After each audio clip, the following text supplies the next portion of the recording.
What's going on, guys? Today I got another video for you. This isn't a review though, this is a trailer reaction. Today the Thor Love and Thunder trailer dropped. This dropped while I was in class, and then I quickly realized, oh great, I can't be on my phone for the rest of the day because, want my genuine reaction to this. So, we're gonna jump into it. Some thoughts leading in. Um, I saw the poster for it at least, and I saw like a second of it, like where like someone's running at the beginning. So that's all I know pretty much. Um, it does have a very 80s vibe in a sense. At least to me, that's what it feels like. Um, it looks very exciting in that sense. I mean, I'm a show for Taika Waititi's vision of Thor from the last movie that he did with Thor Ragnarok.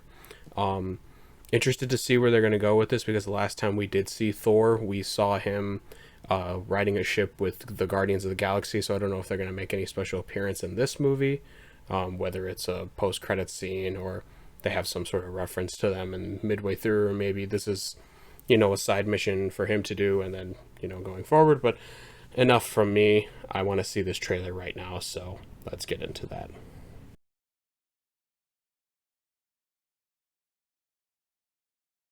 All right, you ready? Three, two, one, play.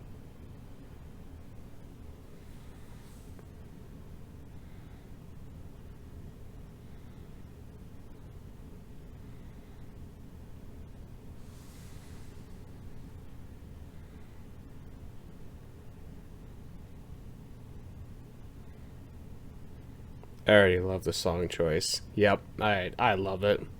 This trailer's already got my. Okay.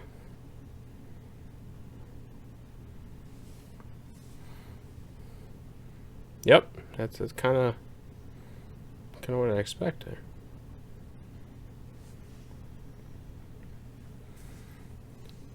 It looks so pretty though. What? I guess he's kind of cocky now.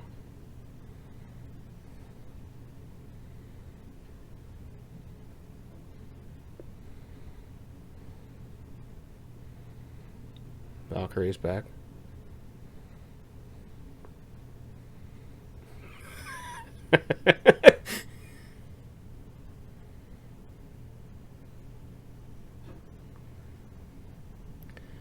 Okay.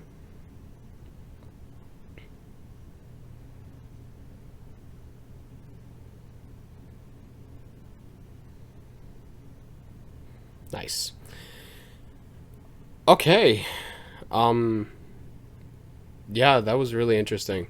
I like that a lot. I like the song choice, obviously. That I wasn't wrong when I was stating 80s vibes for sure.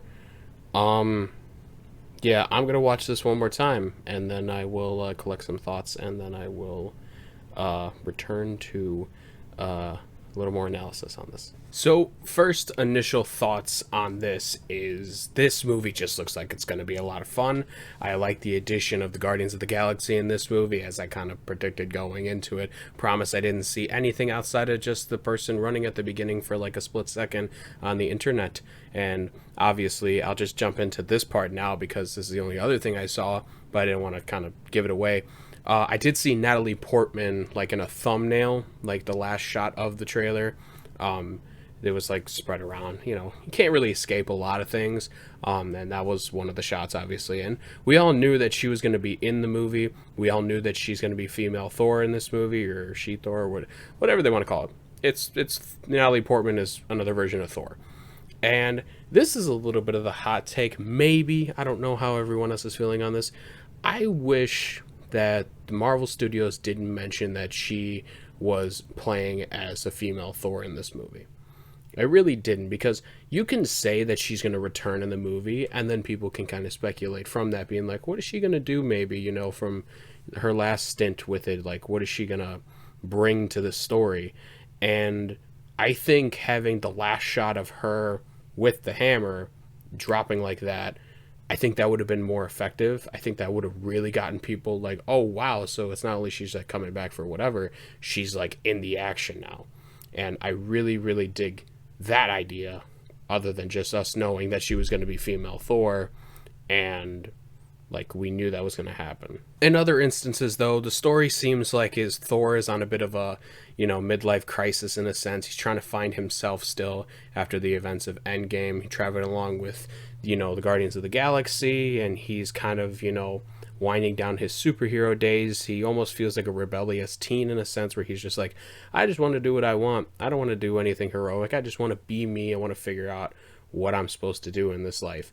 And it's obviously got some great comedy in it. It looks like it. I mean, there's some funny moments in here, obviously. And Taika Waititi is a talented director for sure. I thought that the scenery and everything was so damn pretty. This movie looks gorgeous already. And I mean, I ragged on Ragnarok looking a little cheap at times, like with the CG. I was just kind of like, I wish we had a little bit more practical sets, and I still do feel that way in a lot of things. I wish that they went more of the practical set route, but I do understand that most of the time it's like that scene where it's just like the sky and like shit is like flying everywhere. Like, you can't do anything about that. But nevertheless, I did like a lot of the stuff I seen in this movie. I like that the Guardians are involved in it, so maybe potentially he's not going to be in Guardians 3 then, but they are definitely in this one with Thor, which is nice to see. I still like the Stormbreaker stuff. They're going to have to explain a lot, obviously, involved in this. They're going to have to explain what Valkyrie's kind of doing, because it looks like, Asgard, or New Asgard, is a little more like put together now. It looks a lot more like I don't know how to word this maybe, but it looks like it's more antiquated with like Earth in a sense, you know what I mean? Because she's wearing like a suit and she looks like she's at a political discourse, and that's going to be interesting to see too. I did like that I did see another thing, and it was the shot of him looking at like a monster that was laying down, and that's straight from the comics, which is really cool to see. I like that they are taking many ideas from the comics and just, putting it out on the screen. That is going to appease a lot of the people, and it also just looks really fucking cool, actually. This is one of the last members of the original 6 for the Avengers crew, because obviously we had Captain America retiring / dying, Iron Man died, Black Widow's not around, and then you have now Thor, and then you have Hawkeye, and Hawkeye looks like his story may end sooner rather than later, and I'm excited to see what they do with this. I hope this isn't Chris Hemsworth's last movie as Thor. I think he is fucking great. I think he is so phenomenal, especially after what they did with Ragnarok and then, Infinity War. I personally liked a lot of the stuff that they did with Endgame. I know people had issues with it, but I liked how they almost knocked him down a peg a little bit, because by the end of Infinity War, you saw him as like legit God mode, like he's about to kill he's about to kill Thanos, and because he's so arrogant, he misses it, and then the snap happens. So it brought him down a notch to make him kind of like almost be like, you got to work yourself back up. And I like what they're kind of showing in this trailer too, with that, where he's like working through getting back into his regular shape, I guess you'd call it. He's working out or whatever. I like that he's still trying to find himself. I like that the Guardians are involved with that, and they got their own mission that they're going to do too. I know that at the end of Endgame, I think it was implied that they were looking for Gamora from the different universe that was brought here. So that'll be a fun twist and tie-in. We'll see what everything happens in this movie. Comes out in July, and I cannot wait for it. Really wrapping up my thoughts is, I think the trailer is solid. I think it gives a lot of intrigue. There's still questions to be brought, but it does lend the audience what it wants. It wants to see Thor doing Thor things. It wants to see some questions answered prior to that, like I had. And it saw, tidbits of like some surprises, if you want to call them that, with Natalie Portman as female Thor, get involved in it. So I think it's a home run. I think that I don't know. This doesn't feel like a teaser trailer, I think it's listed as a teaser trailer. The teaser trailer, I kind of feel like is better suited for like when we did the Spider-Verse teaser trailer. The Spider-Verse teaser trailer gave little to no information whatsoever, other than the fact that time had passed, Gwen Stacy is back, and then there's another adventure. Whereas this feels like a shorter version of a trailer that Marvel may usually have. It's like a minute and a half, and they could easily send out another one with an extra 30 seconds on it, or another 5 seconds, and people don't realize that that's a lot of time to do a lot of different things. So in the end, home run. Cannot wait for this movie. Thank you guys so much for watching. Look forward to more reviews very soon, and I will talk to y'all next time.